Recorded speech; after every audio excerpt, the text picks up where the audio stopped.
Hello everyone and welcome back to my channel, Edmond Mendaros.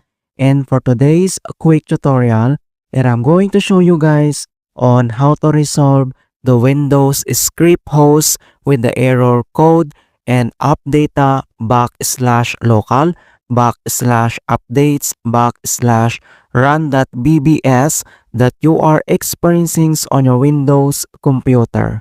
So the reasons for this error are from malware infections to simple system file corruptions.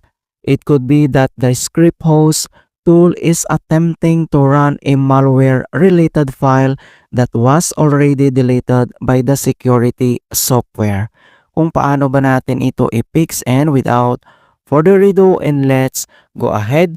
So the first solutions we will do is to disable Windows script host. Kung paano ba yan natin gawin, all you have to do is to open up on the search menu. And dito sa search for app, so type mo lang dito yung registry editor. And then kailangan mo lang mag right click and select mo lang dito yung run as administrator. If you receive user account control, and i-click mo lang dito yung yes. So once na-open mo na tong registry editor, so before you proceed in the registry, I would suggest you to create a backup file. So if anything go wrong, you could easily restore it back.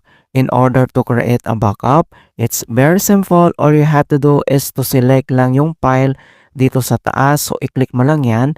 And then select mo lang dito yung export. And dito sa export registry file. And select mo lang dito kung saan mo isisave yung file. And I would suggest and recommend to create file name must be with a date. So, kailangan mo lang lagyan ng date yung file name na gagawin mo dito. And then, dito naman sa kanyang save as type, so i-click mo lang yung arrow na yan and select mo lang dito mga kaibigan. Okay, nandito yung mga option niya and i-click mo lang dito yung save. And then, if you needed to import it back, so all you have to do, same procedures, i-select mo lang dito yung file dito sa taas and select mo lang dito yung import. And dito sa import registry file, and ilocate mo lang kung saan mo sinib yung file, and then i-click mo lang dito yung open. Alright? So, start na tayo. So, ang next step ay kailangan mo lang i-select dito yung HK current user. So, double click ka lang. And then next step ay kailangan mo lang i-select dito yung software folder. So, double click ulit. And dito sa software folder, and then kailangan mo lang i-locate dito yung Microsoft. So, scroll down. And then dito sa Microsoft folder, so double click ulit. And then dito sa Microsoft folder, and kailangan mo lang i-locate dito yung Windows script host. So, kailangan mo lang mag-scroll down and then i-locate mo dito yung Windows script host. So, double click ulit dito. And makikita mo dito yung settings. Okay? So, ang next step, so one time click lang dito sa settings. At dito lang sa right side panel ay kailangan mo lang i-locate dito yung enabled folder.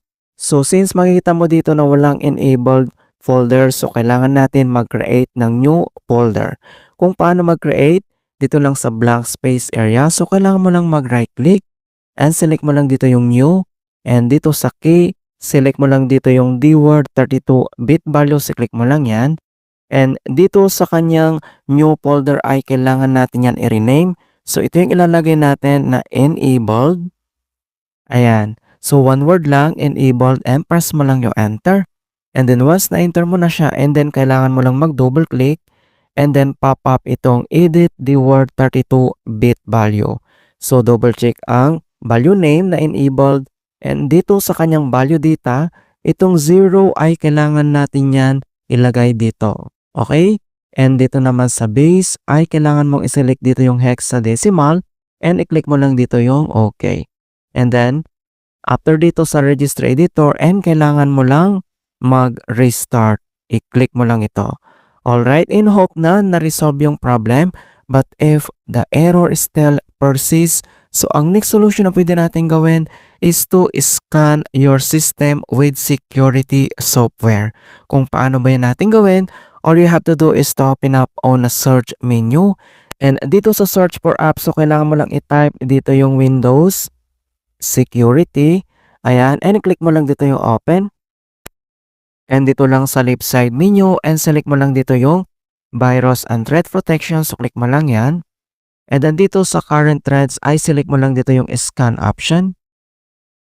And then dito sa scan option, and then kailangan mo lang i-select dito yung Microsoft Defender Antivirus Offline Scan. Okay, so select mo lang yan, and then kailangan mo lang i-click dito yung Scan Now. Alright, so hindi natin ito ipo-proceed kasi magre-restart tayo. Alright, so after dito sa Scan Now, and then dito lang sa Start menu, and kailangan mo ulit mag-restart. Click mo lang yan. Ayan, so ganun lang po kasimple on how to fix Windows script post error and update local updates run.bbs. And please don't forget to like this video, subscribe to my channel for more quality content. Thank you guys and see you in my next tutorial.